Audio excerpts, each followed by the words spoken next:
Hello, and thank you for joining me. My name is Titania Harris, and it is my pleasure to present the USFIRB Lecture Series. Now, these presentations are being made available to provide faculty and students with education on common USFIRB and BULLS IRB topics. We have 3 lecture presentations, and this is Lecture IRB 103.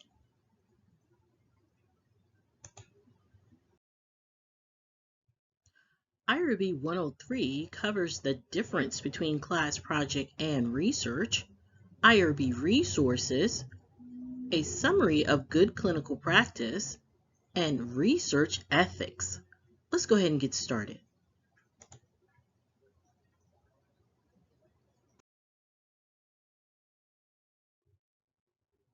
So let's start with class project versus research.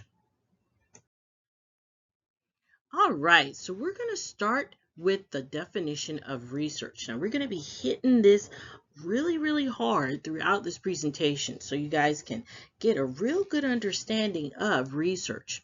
So research involves a living individual about whom an investigator collects data and or biospecimens and uses, studies, analyzes the data, biospecimens through interaction, intervention, or it can be identifiable private information that is used, studied, analyzed, generated. Now the key is that the information that's going to be produced will be used for generalizable knowledge. So what's generalizable knowledge, right? So generalizable knowledge is information that is produced for the purposes of dissemination to a scientific audience outside of the population served by the institution. Basically, it means, are you going to publish this information? Okay, NHSR, and we're going to be talking about this a lot throughout this presentation for the same purposes. I want to make sure that you are on the train, that you understand this. So NHSR, or not human subjects research, involves unidentifiable, de-identified, or coded private information or biological specimens. Investigators cannot readily ascertain the identities of the individuals to whom the data or samples belong. Or it can be identified information such as a program evaluation or a quality improvement project or needs assessment survey. Now, NHSR information will not produce generalizable knowledge. It's not going to support generalizable knowledge. And remember, generalizable knowledge is information for the purposes of dissemination to a scientific audience outside of the population served by the institution. Now, remember, we're going to dig into both of these definitions a little later on. All right, before we dig too much into this presentation, let's stop and piggyback on this new survey that we have. It's called the NHSR Determination Survey. Now, this survey has questions that help you determine if your project is not human subjects research. Now, remember, not human subjects research does not require BULLS IRB submission. Now, please note that for NHSR with a program evaluation or quality improvement project, the word research should be removed from the protocol, the consent documents, and all other documents. And IRB contact information or information about the USFIRB overseeing the project should be removed because by definition, it is not human subjects research.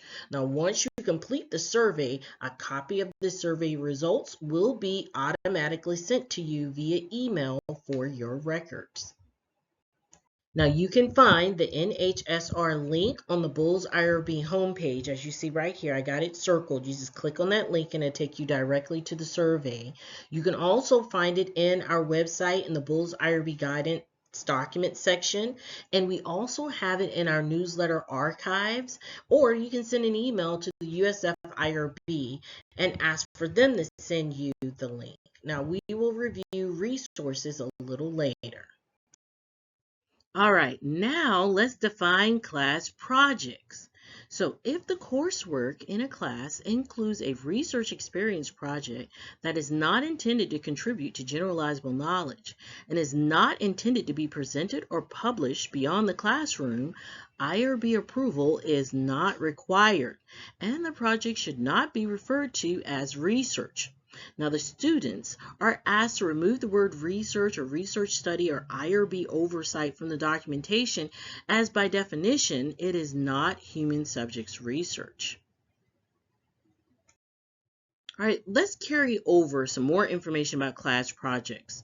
Now, if a student is collecting data from other individuals for this class project, they're not permitted to present the project to the other individuals as research. Remember, you got to remove the word research, research study, IRB oversight, remove all of that.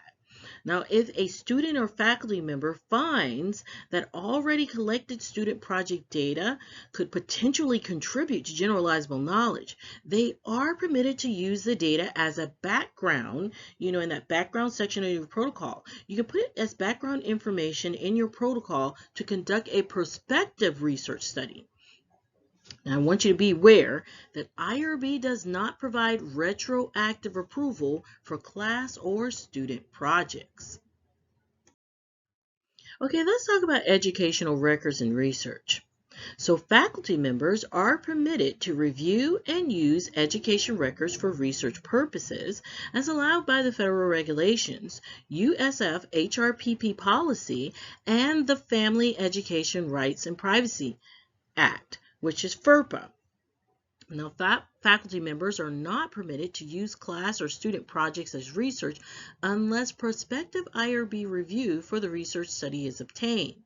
All right, let's unpack FERPA, which is Family Educational Rights and Privacy Act.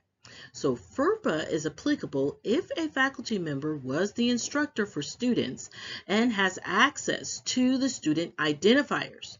Now, any information that is part of the student's academic record, and this could be their grades, assignments, exams, all of that, is subject to FERPA. To use graded coursework, exams, and/or grades, the faculty member would need to obtain signed consent from the student as per FERPA. Now, the IRB would not approve your protocol unless you were able to obtain signed consent from students to inform them that their academic record will be used for research purposes. Also, be aware, to mitigate undue influence, faculty members cannot recruit their students until their grades are set at the end of semester. Now, for more information on FERPA, all you got to do is this link here. Just type in studentsprivacy.ed.gov. Okay, quiz time. Now, I know a whole bunch of people just broke out in hives right now. You didn't tell us the test was in this. It's okay. Calm down. We're going to go over some question and answer scenarios because I want to make sure that you understand classroom and research. This is just to help you understand. Calm down. Calm down. All right. So this question is about educational records. Okay, let's get into it.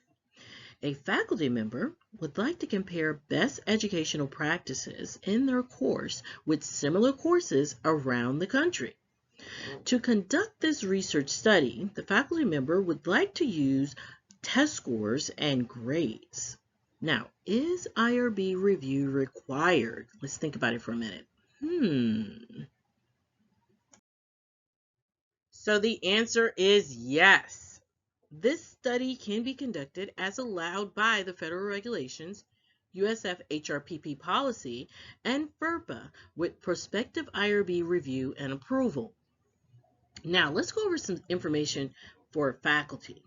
If you were the instructor for these students and you have access to their identifiers, FERPA applies. Now, because you are the instructor, you do have access to their identifiers because they were your students. So that's why FERPA is going to be applicable.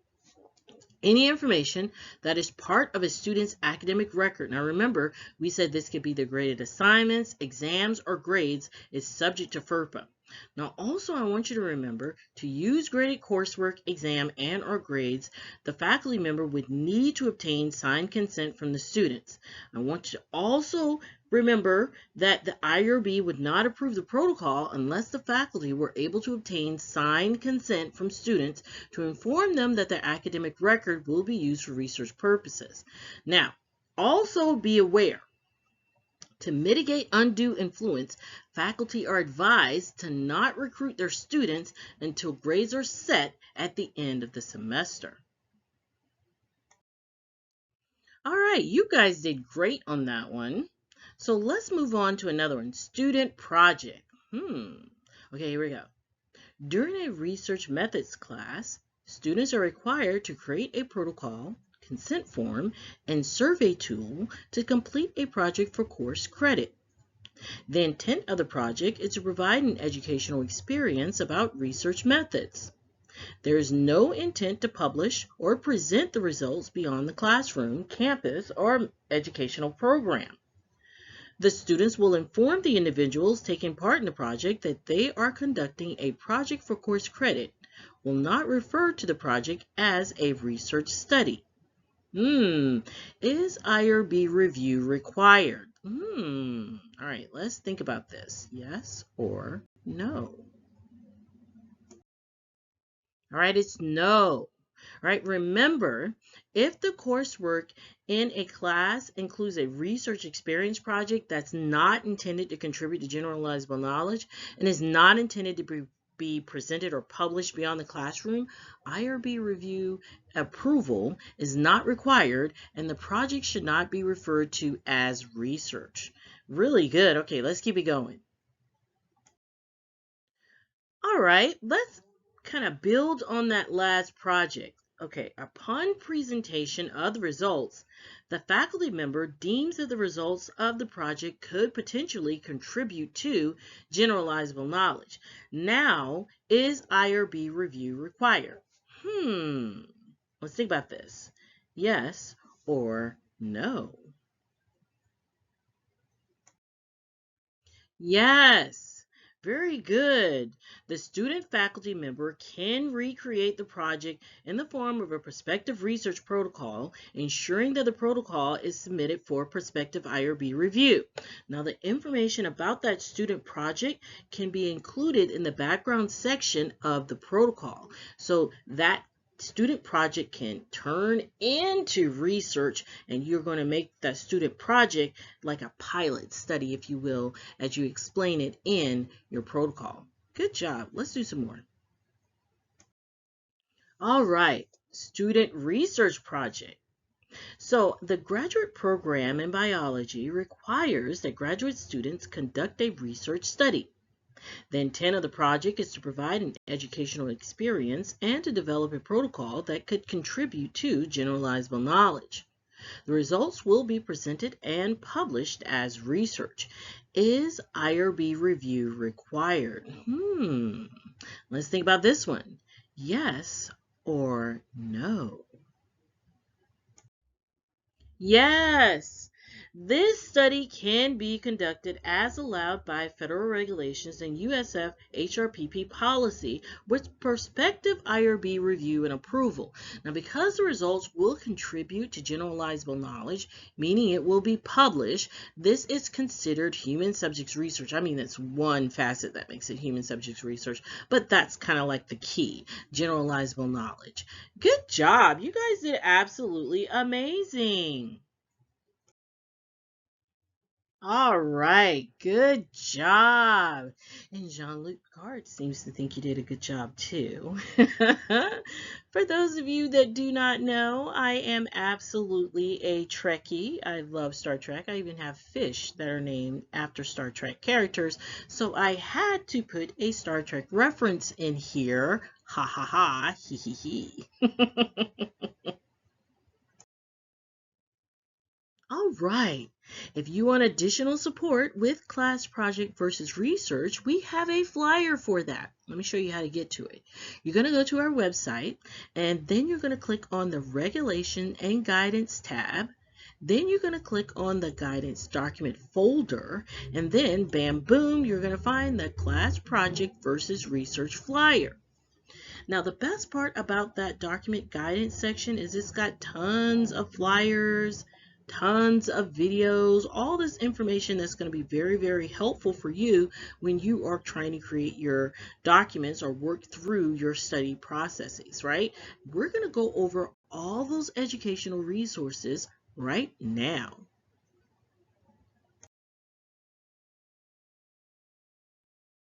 Okay, I told you we were going to go over it right now. Let's talk about IRB resources. So like I told you, USF-IRB has created a lot of educational resources to help make your life easier, right?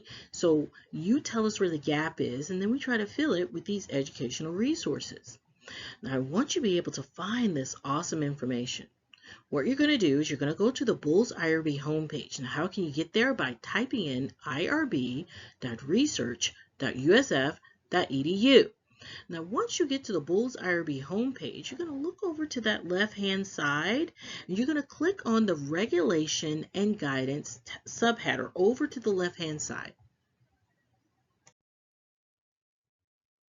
All right, once you click on the Regulations and Guidance subheader, you will see all the applicable folders, and we're going to review each one. Now, in the General Regulatory Links folder, you can find regulatory guidance like the Declaration of Helsinki and the Belmont Report. And we're going to talk about both of these a little bit later. Now, in the Guidance Document folder, you will find all of USF IRB educational flyers and videos. In the IRB education program and spotlight presentation, we'll have information on how to request personal presentations like this one, and also information on spotlight presentations. And the spotlight presentations are coming soon, so be on the lookout for that information. We will present it in the newsletter. And speaking of newsletters, in the next folder is where you will find archived newsletters. Now, the newsletter is where you can find this folder is where you can find previous and archived newsletters, but the USF IRB newsletter often has relevant IRB training information, tips and information for Bulls IRB submission, general research information. It's just a wonderful resource, a go-to for all your updated research information. Now, if you missed the monthly newsletter, you can look for the newsletter in this folder. It's going to be archived in the date. And if you haven't signed up, please sign up for the newsletter to receive this information. You can send an email to the IRB, which is rsch-irb@usf.edu. And then the last folders are where you're going to find revised common rule and single IRB information.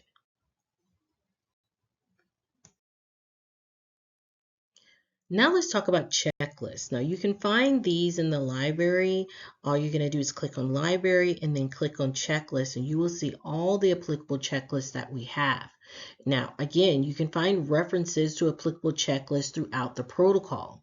I want you to remember, checklists provide support for investigators and the IRB when research meets certain sets of regulatory criteria. Checklists do not need to be completed or retained by investigators, but should be used as a tool when drafting research protocols. In other words, these checklists are cheat sheets and can help you in drafting the protocol and creating your consent. So you do not need to upload these to your Bulls IRB application. All right, so let's talk about worksheets. Worksheets can be found in the library section. You're just going to click on library and you will click on worksheets and you'll find all the applicable worksheets. Now again, you can find references to the worksheets throughout the protocol. And worksheets, much like checklists, provide support for investigators and the IRB when research meets certain sets of regulatory criteria. Worksheets do not need to be completed or retained by investigators, but should be used again as a tool when drafting your research protocols.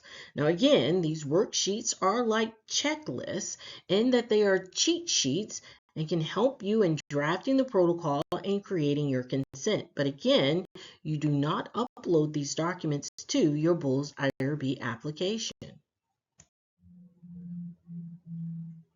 Another amazing resource is the Investigator Manual. I love this document. I love the Investigator Manual. It is an absolutely Awesome document. Now, it's designed to guide PIs and study team members through both USF policies and procedures and federal regulations that's related to the conduct of human subjects research. And it's written in a question and answer format, so it's easy to follow. It doesn't say HRPP-29. It just says, how do I write a protocol? And then it answers the question. It doesn't say HRPP-1. It just says, how do I consent subjects? And then it answers the question. I love it. I think this is an awesome document. If you don't have this, this is something that you're going to have to download from the Bulls IRB website. I'm going to show you how to get there. But before I do that, I want you to make sure that you have the latest copy because you guys are all A+ students. I know you already went to the website and downloaded this document, but what I want you to do is go back because we revised it. So make sure that you're looking at the one with that effective May 16th date. Now let me show you how to get to this document. All right, where can you find it? You're going to go to the library section of Bulls IRB. You're going to click on the General tab, and then you're going to scroll down to HRP 103 Investigator Manual. You're going to click on that hyperlink.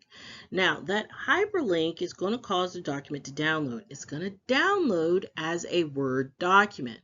I'm going to want you to save that as a PDF so you don't be like your girl here and make changes to the document. Okay, story time. So if you guys haven't heard this story, I'm going to give you a little tidbit on how I messed up and just totally messed up. All right, so we were in the office. I got two screens up. I'm typing away. I'm not looking at the screens. I'm looking at what I'm typing. I look over to the screen and I put an entire paragraph in a section of the investigator manual.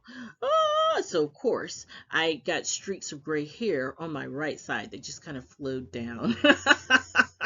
Oh, it's okay, Titania, you're smart, you could do this. So I was like, oh, I'll just highlight what I put in and copy and paste it out. Took an entire page out of the investigator manual. So of course, more gray streaks came on the other side of my head. And I was like, okay, get rid of it, get rid of it, get rid of it. So I deleted the copy, went back to Bulls IRB, went to the library, went to General, downloaded it, and then immediately saved it as a PDF. So you're going to want to be like me. As soon as you download, learn from my mistakes, save that joker as a PDF so you don't make any errors in it. Now, when I told this story to a group of students, one time, one student said, well, all you had to do was hit the back button. And I'm like, well, where was you when I was in the office looking like Grandma Moses? So be like me, save it as a PDF. Save it as a PDF.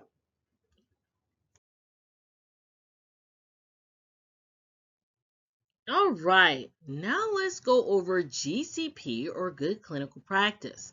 This is a summary. So the goal of this summary is to educate you on key concepts of International Conference of Harmonization or ICH GCP or Good Clinical Practice Guidelines for E6R2. Let's start with defining good clinical practice. So GCP is an international ethical and scientific standard for the designing, conducting, recording, and reporting of trials that involve human subjects. Now remember, we spoke about what human subjects is, but let's reiterate.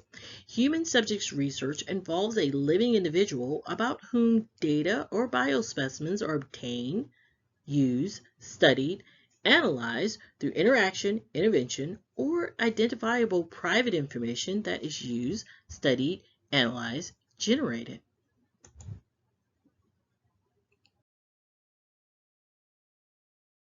Now, why do we train in GCP?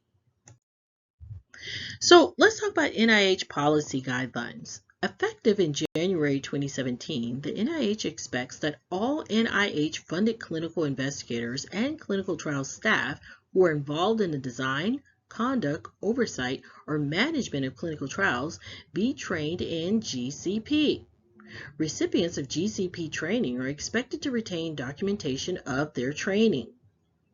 GCP training should be refreshed at least every 3 years to stay up to date with regulations, standards, and guidelines. Now, let's talk about HHRP or AHRP standards. So, AHRP standards include requirements under ICH GCP E6.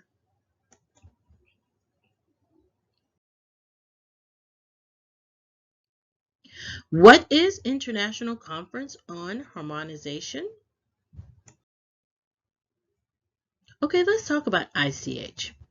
So ICH began in 1990 as a unique harmonization project involving the regulations and research-based industries of the US, the EU, and Japan. The conference objectives were to improve efficiency of new drug development and registration process, to promote public health prevention, duplication of clinical trials in humans, and minimize the use of animal testing without compromising safety and effectiveness. The ICH mission is to achieve greater organization worldwide.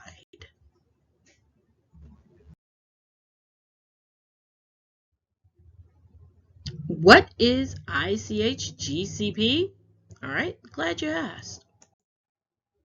It's an ethical and scientific quality guidance that is used internationally in the conduct of clinical trials. ICH GCP contains guidelines for quality, safety, efficacy, and additional multidisciplinary guidelines.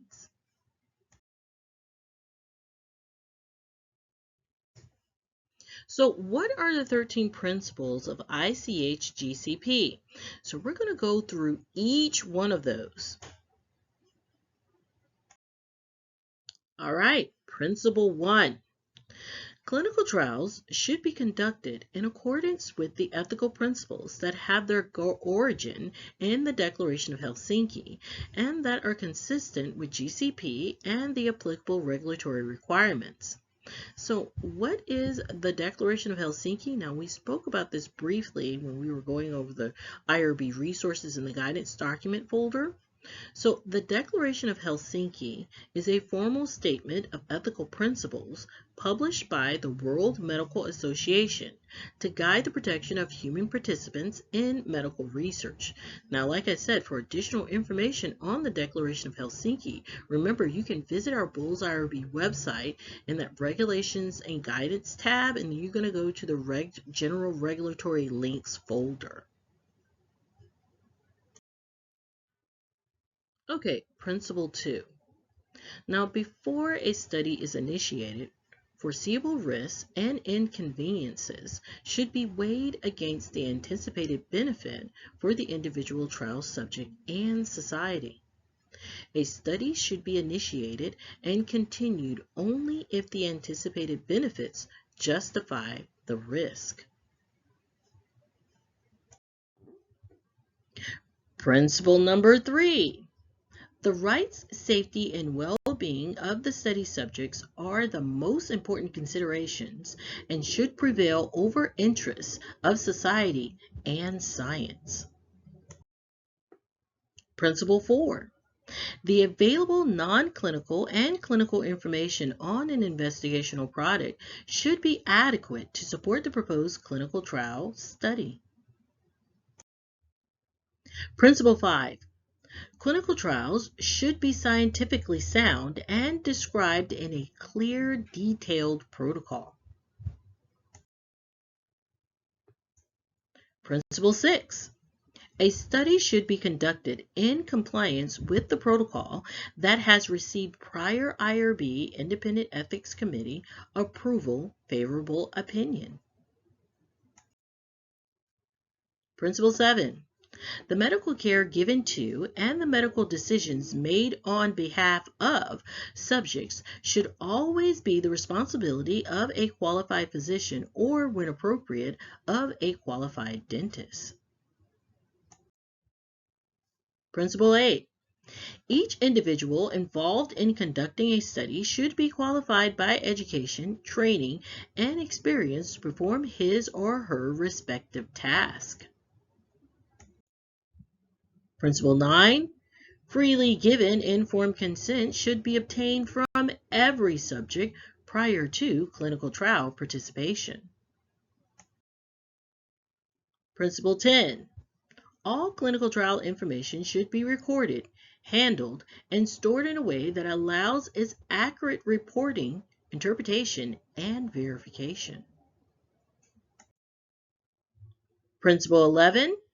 The confidentiality of records that could identify subjects should be protected, respecting the privacy and confidentiality rules in accordance with the applicable regulatory requirements. Principle 12. Investigational products should be manufactured, handled, and stored in accordance with applicable current good manufacturing practices. They should be used in accordance with the approved protocol. Now, what is current good manufacturing practices, or CGMP? Now, there are regulations enforced by the FDA that provide assurance of proper design, monitoring, and control of manufacturing processes and facilities, which assure the identity, strength, quality, and purity of drug products. And finally, Principle 13. Systems with procedures that assure the quality of every aspect of the study should be implemented. Now, when we say aspects, we're saying to focus on the aspects of the trial that are essential to ensuring human subjects protection and reliability of trial results.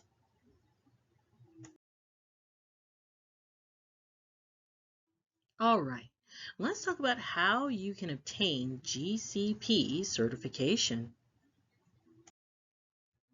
CITI is an educational requirement for investigators and staff conducting research involving human subjects. This requirement applies to all human subjects research regardless of funding or source of sponsorship. Now, it's designed to increase the understanding of regulations, federal and institutional policies, as well as ethical standards that govern the protection of human subjects. We also have CITI GCP course for our biomedical PIs and study team members, but we ask that you please contact your sponsor, Granting Source, for support on their GCP requirements.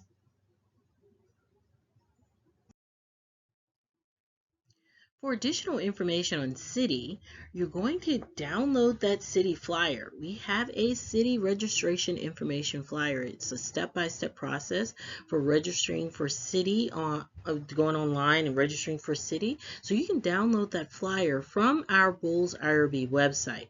Now remember, you're going to go to the Bulls IRB website. You're going to go to the Regulation and Guidance subheader, and then you're going to click on the Guidance Document folder, and bam boom, you will find the CITI registration flyer.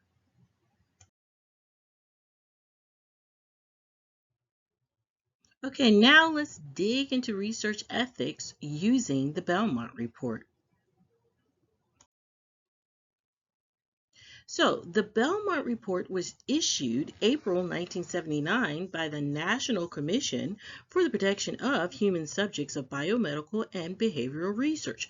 Now, it summarizes basic ethical principles, the boundaries between research and the routine practice of medicine, assessment of risk-benefit criteria in determining appropriateness of research involving human subjects, appropriate guidelines for the selection of human subjects for participation in research, the nature and definition of informed consent in various research settings. It's important to distinguish the difference between biomedical and behavioral research, the practice of accepted therapy, and the definition of not human subjects research. Now, understanding these boundaries support comprehension and what activities need to undergo review for the protection of human subjects research. And we went over some of these earlier, and we're going to go over them again. Okay, let's talk about the definition of practice. So practice refers to interventions that are designed solely to enhance the well-being of an individual patient or client and that have a reasonable expectation of success. I want you to be aware that the purpose of medical and behavioral practice is to provide diagnosis, preventative treatment, or therapy to the individual. Okay, let's define research. Remember, we went over this earlier. So remember that research involves a living individual about whom an investigator collects data and or biospecimens and uses, studies, analyzes the data biospecimens through interaction, intervention, or it can be identifiable private information that is used, studied, analyzed, generated. Now remember that the key to research is that the information that will be produced is going to create generalizable knowledge. Now remember, generalizable knowledge is information that is produced for the purposes of dissemination to a scientific audience outside of the population served by the institution. Okay, let's define NHSR. We've already defined it, so we're just going to reiterate it. I want to make sure you guys got this down. Remember, we spoke that NHSR, or not human subjects research, involves unidentifiable, de-identified, or coded private information or biological specimens. Investigators cannot readily ascertain the identities of the individuals to whom the data or samples belong, or it can be identified information such as that program evaluation or quality improvement project or needs assessment survey. Now remember, when we spoke of NHSR, we said that this information will not produce generalizable knowledge. And remember, we just went over generalizable knowledge. Generalizable knowledge is information for the purposes of dissemination to a scientific audience outside of the population served by the institution. I just want to make sure that you guys got NHSR definition down. All right, let's talk about practice and research combined. So research and practice may be carried on together when research is designed to evaluate the safety and efficacy of a therapy. Now, the general rule is that if there's any element of research in an activity, that activity as a whole should undergo review for the protection of human subjects.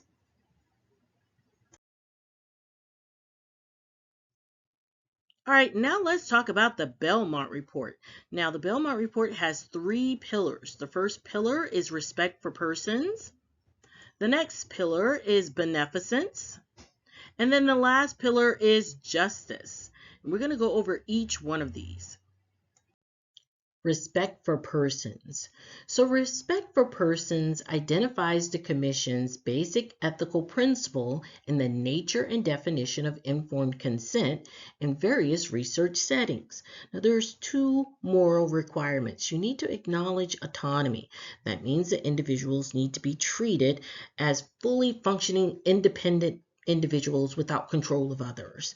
You also need to protect those with diminished autonomy. That's your vulnerable population, which would be your children and prisoners. Now, respect for persons demands that subjects enter into research voluntarily and with adequate information. Informed consent is central to protecting the autonomy of human subjects. Beneficence is defined as an act of charity, mercy, and kindness with a strong association of doing good to others, which includes their moral obligation. All professionals have the fundamental moral imperative of doing right. Now, this fulfills the Commission's assessment of risk-benefit criteria in determining appropriateness of research involving human subjects. So there's an assessment of risks and benefits with beneficence. Researchers, again, have an obligation to secure the well-being of subjects. There's 2 rules for beneficence. Do not harm and maximize possible benefits while minimizing possible harms. And we have justice. So justice addresses the Commission's appropriate guidelines for the selection of human subjects for participation in research. So researchers should question who receives the benefit of research and who bears its burden. Now, there must be fairness in the distribution of the risks and benefits of the research. So this is a question that researchers should ask. Is the purpose for the treatment justified? Meaning, are the participants easily available or directly related to the problem? Okay, so for additional information about ethics, you're going to want to go to the Belmont Report, and you're going to find that on our website. Remember, irb.research.usf.edu. You're going to go to our website, you're going to go to that Regulation and Guidance tab. Then you're going to go to the General Regulatory Links folder. The same folder where you will find the Declaration of Helsinki information. NIMBR code is there also. You're going to find information about the Belmont Report.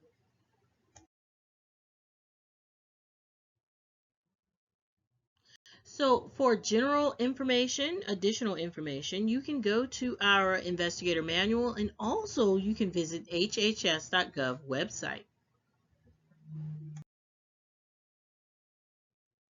Okay, so these are common questions that I usually get asked whenever I do these presentations, and I thought this would be neat to show you guys.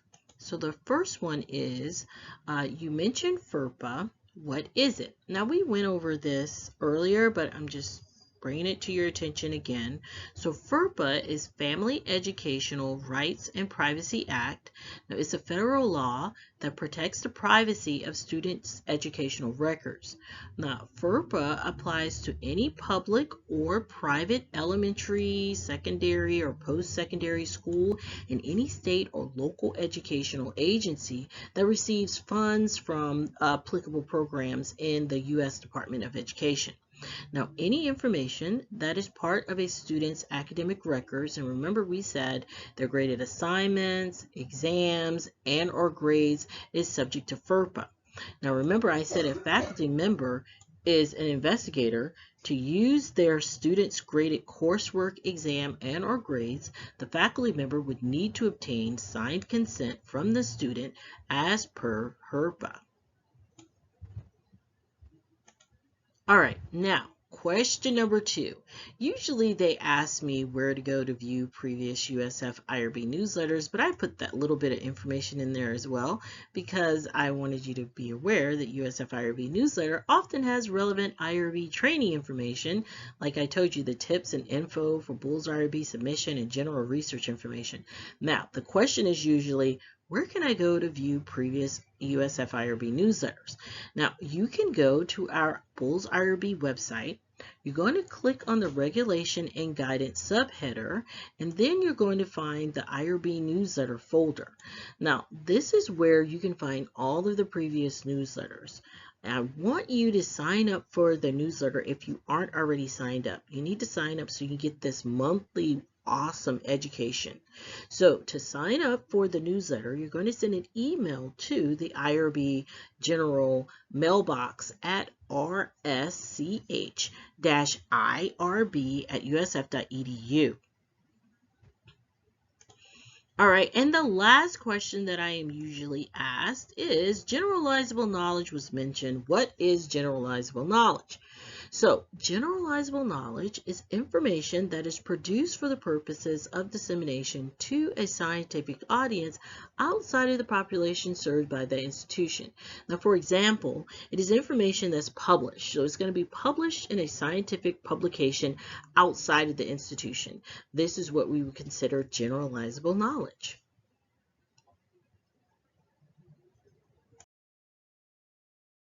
For additional questions, I'm going to ask that you send an email for questions that are related to Bulls IRB and ARC support. You're going to send those questions via email to rsch-arc@usf.edu. Now, if you have questions about training and educational presentations, you're going to send it to the general IRB inbox at rsch-irb@usf.edu. Now, I want to reiterate that all of this wonderful educational items is to support you and to ensure that you are successful in your Bulls IRB submission, development, and the conducting of your study. Now, we want you to tell us how we're doing, right? So we can make sure that we're getting you the stuff you need. Tell us if there's a gap. If there is something that we need to add or change, just let us know. You can shoot that email to the general IRB inbox at the rsch-irb@usf. Just let us know what we can do to make it more better for you, right? We want you to be successful.